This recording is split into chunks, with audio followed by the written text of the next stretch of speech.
IBomma users data మొత్తం leak చేస్తే ఊహిస్తేనే భయంకరంగా ఉంది.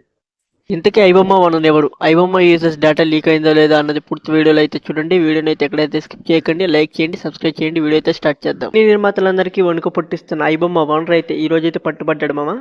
ఈ ఒక్క ఐబొమ్మ వెబ్సైట్ వల్ల సిటీ నిర్మాతలకు గత ఏడాది దాదాపు 500 కోట్ల నష్టం అయితే జరిగిందంట. పైరసీ వెబ్సైట్ ఐబొమ్మ ఓనర్ అయిన ఇమ్మడి రవిని అయితే ఈ రోజు అయితే పోలీసులు అయితే అరెస్ట్ చేశారు. కొంతకాలంగా కరేబియన్ దీవుల్లో ఉంటూనే ఈ ఐబొమ్మ వెబ్సైట్ ని రన్ చేశాడని పోలీసులు అయితే గుర్తించారు. రీసెంట్ గా ఫ్రాన్స్ నుంచి హైదరాబాద్ కి తిరిగి వచ్చాడని చెప్పి పోలీసులకు సమాచారం అందడంతో పక్కా ప్లాన్ తో హైదరాబాద్ పోలీసులు అయితే రవిని అయితే అరెస్ట్ చేశారు. తన భార్య దగ్గర నుంచి విడాకులు తీసుకొని ఒంటరిగా ఇదంతా చేస్తున్నాడని మనకైతే కళ్ళ కట్టినట్టు తెలుస్తుంది. కొన్ని సంవత్సరాల నుంచి 100 సినిమాలకు పైగా అయితే పైరసీ చేసి కొన్ని సినిమా ఇండస్ట్రీలకి, కొన్ని సినిమా నిర్మాతలకు అయితే నష్టం అయితే థియేటర్ లో ఈ రోజు రిలీజ్ అయిన మూవీస్ కూడా సాయంత్రం అయితే అప్లోడ్ చేసి అయితే పైరసీ చేసేసారు.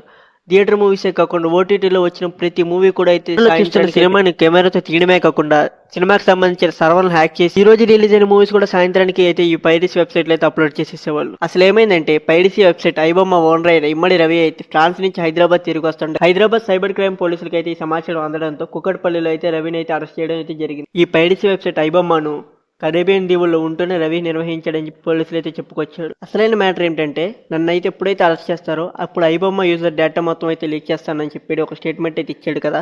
ఇప్పుడైతే తనని అయితే అరెస్ట్ చేశారు. మరి ఐబొమ్మ యూజర్స్ డేటా మొత్తం లీక్ చేశాడా లేదా అనేది మాత్రం పార్ట్ 2లో అయితే చూడండి. Thank you for watching.